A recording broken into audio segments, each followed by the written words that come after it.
Assalamualaikum warahmatullahi wabarakatuh. Inilah kisah penuh cahaya, kisah yang membuat langit bersorak dan bumi dipenuhi keberkahan. Kisah ketika Rasulullah Shallallahu Alaihi Wasallam memasuki Madinah dan disambut oleh kaum Ansor dengan cinta yang tidak pernah diberikan kepada siapapun sebelumnya. Di pagi yang penuh harapan itu, penduduk Yathrib berdiri di atap-atap rumah mereka.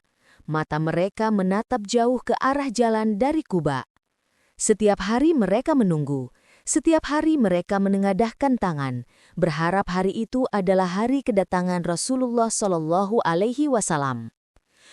Anak-anak kecil berlarian, membawa kabar, telah datang Rasulullah, telah datang Rasulullah. Meski beberapa kali kabar itu keliru, semangat mereka tak pernah padam. Hingga akhirnya hari itu benar-benar tiba. Cahaya tampak dari kejauhan, debu lembut berterbangan. Para sahabat berjalan mengiringi seorang lelaki yang wajahnya lebih bercahaya daripada rembulan. Dialah Rasulullah Muhammad Shallallahu Alaihi Wasallam. Ketika kaum Ansor melihatnya, hati mereka seakan runtuh oleh rasa hormat dan cinta. Mereka berteriak penuh kebahagiaan. Mereka bersolawat, memuji Allah, menangis haru karena doa-doa panjang mereka akhirnya terjawab. Rasulullah Shallallahu Alaihi Wasallam tersenyum, senyum yang membuat gelapnya tahun-tahun penuh penindasan di Mekah seolah hilang begitu saja. Kaum Ansor berdesak-desakan ingin menjadi tuan rumah beliau. Setiap suku berdiri dan berkata, "Ya Rasulullah, tinggallah di rumah kami. Harta kami untukmu, jiwa kami untukmu." Namun Nabi Shallallahu Alaihi Wasallam hanya tersenyum dan bersabda dengan lembut, "Biarkan unta ini berjalan, ia diperintahkan Allah." Unta itu melangkah perlahan menembus barisan manusia yang menangis haru. Setiap langkahnya adalah harapan. Setiap hentinya membuat semua menahan napas.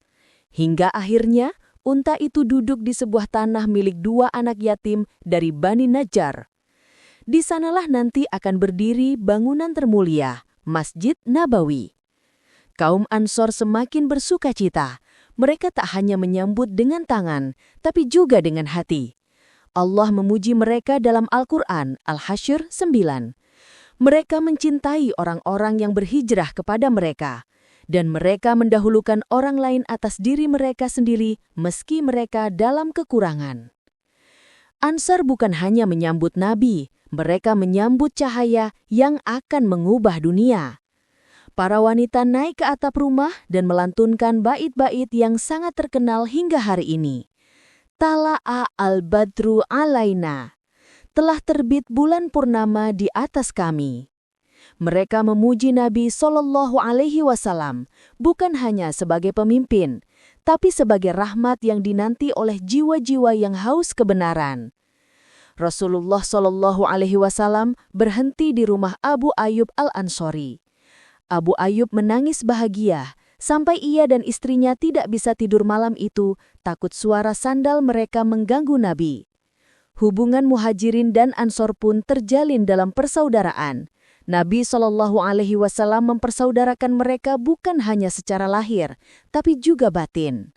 Ada yang memberikan setengah hartanya, ada yang menawarkan kebun kurmanya, ada yang bahkan siap menyerahkan rumahnya. Inilah kota yang mencintai Rasulullah tanpa syarat. Inilah kaum yang Allah pilih untuk menjadi penolong agamanya. Sambutan mereka bukan hanya sebuah perayaan, tetapi deklarasi cinta. Cinta yang membangun peradaban, cinta yang mempersatukan suku-suku yang dahulu saling bermusuhan, cinta yang membuat Madinah menjadi Al-Madinah Al-Munawwarah, kota yang diterangi oleh cahaya Nabi Shallallahu Alaihi Wasallam. Hari demi hari setelah kedatangan beliau, Madinah berubah, hati manusia berubah, akhlak berubah, arah kehidupan berubah. Masjid Nabawi dibangun dari tanah, batang kurma, dan tangan-tangan penuh keikhlasan. Di sanalah umat belajar. Di sanalah para sahabat mendapatkan petunjuk. Di sanalah peradaban Islam tumbuh kuat, teduh, dan penuh kasih sayang. Sambutan kaum Ansor bukan hanya sejarah. Ia adalah cermin untuk kita hari ini. Bagaimana cara menyambut Rasulullah dalam hidup kita? Apakah kita menempatkan beliau di hati kita seperti kaum Ansor menempatkannya di kota mereka? Kisah ini adalah pengingat bahwa cinta kepada Rasulullah adalah cahaya yang tidak akan pernah padam hingga akhir zaman. Semoga Allah menjadikan kita termasuk orang-orang yang mencintai beliau lebih dari diri sendiri, seperti cinta kaum Ansor yang dimuliakan oleh Allah. Assalamualaikum warahmatullahi wabarakatuh.